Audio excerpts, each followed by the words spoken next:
welcome back to my YouTube channel. എനിക്ക് ഇത്രയും കഷ്ടപ്പെട്ട്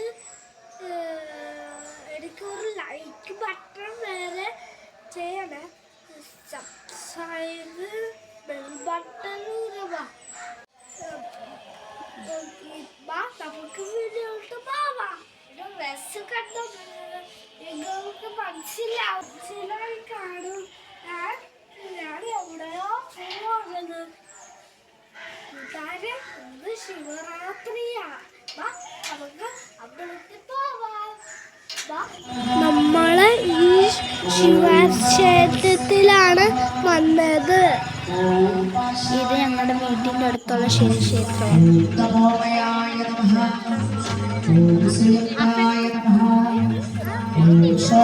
കൂട്ടുകാരെ, നമുക്ക് അകത്ത് തൊഴാൻ പോവാം.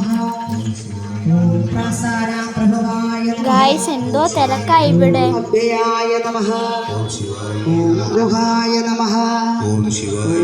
എന്നാ ഞങ്ങള് അകത്ത് പോയി തൊഴുതിട്ട് വരാം.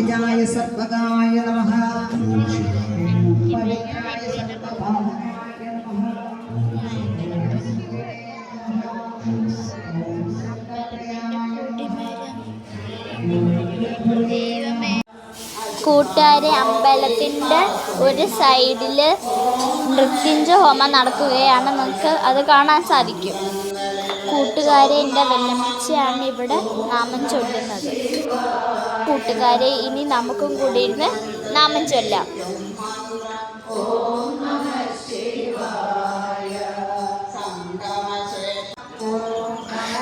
കൂട്ടുകാരെ, ഹോമത്തിരിക്കണ എത്ര ആൾക്കാരാ.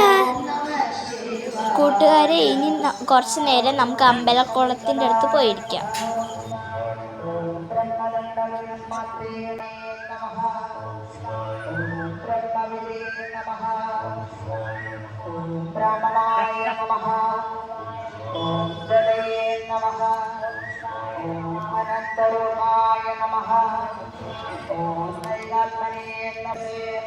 കൂട്ടുകാരെ, ഒരാൾ നമ്മൾ എത്തി നോക്കുന്നു. ഇതാരാ നോക്കിയേ? ഇതാ നമ്മുടെ ഗജരാജൻ നിൽക്കുന്നു.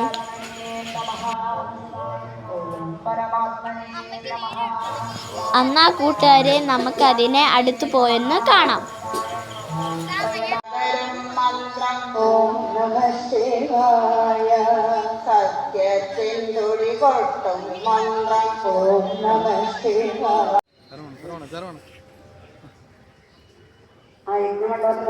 എല്ലാവരും ഒന്ന് ഇരുന്നാൽ കൊള്ളാം. മറ്റുള്ളവർക്ക് എല്ലാവർക്കും കാണാം.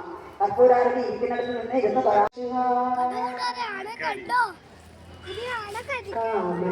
കൂട്ടുകാരെ, അങ്ങനെ നമ്മുടെ ആനയിട്ട് കഴിഞ്ഞപ്പം നമ്മുടെ ഹോമവും കഴിഞ്ഞു. നമുക്കിനി പോയി പ്രസാദം മേടിക്കാം. അവിടെ ഫുൾ ആൾക്കാർ, ഭയങ്കര തിരക്ക്. കാണാൻ പറ്റും. ഇതിൽ കൂടെ ഭയങ്കര ഇടിയൊക്കെ ഉണ്ടായിരുന്നു. പോയി പ്രസാദം മേടിച്ചിട്ട് കാണാം.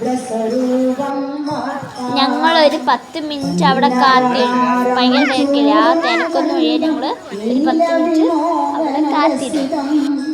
ഇനി നമുക്ക് എൻ്റെ വല്യമ്മച്ചിയെ പോയി കണ്ടിട്ട് വരാം.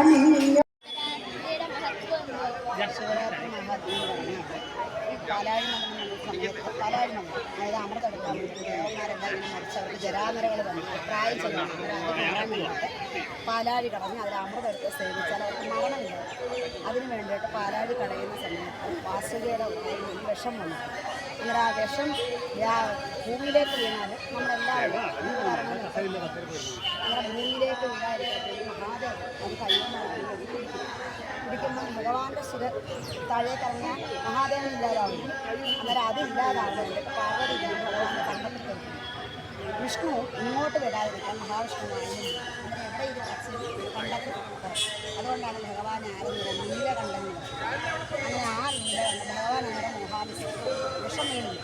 അതുകൊണ്ടുള്ള മഹാരസ്യമാണ്. അപ്പോൾ പാർവതി ദേവിയുടെ മടിയിലേക്ക് കടന്ന് ഭഗവാനും പാർവതി ദേവി ഉറക്കമുളച്ചു. അന്നാണ് ശിവരാത്രി വന്നത്. ഉറക്കമുളച്ചത് ഈ ദേവനും ദേവന്മാരും മറ്റെല്ലാ ദേവന്മാരും ദേവിയുടെ കൂടെ ഭഗവാന്റെ വീടും. അപ്പോൾ അതിൻ്റെ ഒരു മാഹാത്മ്യം ആ ഒരു ഓർമ്മയ്ക്കാണ് നമ്മൾ ചെയ്യുന്നതാണ് ശിവരാത്രി. ഈ ശിവരാത്രി കൂടി അനുസരിച്ച് അനുഷ്ഠിച്ചാൽ നമുക്കെല്ലാവർക്കും, അതായത് ഭാര്യയ്ക്കായാലും ഭർത്താവിനായാലും മക്കൾക്കായാലും സർവ്വ ഐശ്വര്യം ഉണ്ടാവും. അവർക്കുള്ള നല്ല ധനം, സമ്പത്ത്, ഐശ്വര്യം, ദുഃഖങ്ങളൊന്നും ഉണ്ടാകത്തില്ല. മൃത്യുവിൽ നിന്നും അപമൃത്യുക്കളുണ്ട്. മൃത്യുവില്ല എന്നുള്ളതിൻ്റെ അല്ല, അപമൃത്യുക്കളുണ്ട് നമുക്ക്. പിന്നെ അതിനു വേണ്ടിയിട്ട് എല്ലാവരും ആഘോഷിക്കുന്ന വിധമാണ് മംഗളം തരും, നല്ല ശുഭം തരും. നമസ്കാരമായ എല്ലാവർക്കും ശുഭം തരും, എല്ലാവർക്കും മംഗളം തരും. ഭഗവാൻ അങ്ങനെ മഹാദേവൻ എല്ലാവർക്കും മംഗളം തരട്ടെ എന്ന് പ്രാർത്ഥിച്ചുകൊണ്ട് നമുക്ക് ശിവരാത്രിയിൽ കൂട്ടുകാരെ, നിങ്ങൾക്ക് എല്ലാവർക്കും മനസ്സിലായി കാണും ശിവരാത്രിയുടെ മഹാത്മ്യം. അപ്പോൾ നമുക്ക് എല്ലാവർക്കും ഓം നമഃ ശിവായ എന്ന മന്ത്രം ചൊല്ലി ഈ ശിവരാത്രി വ്രതം ആരംഭിക്കാം.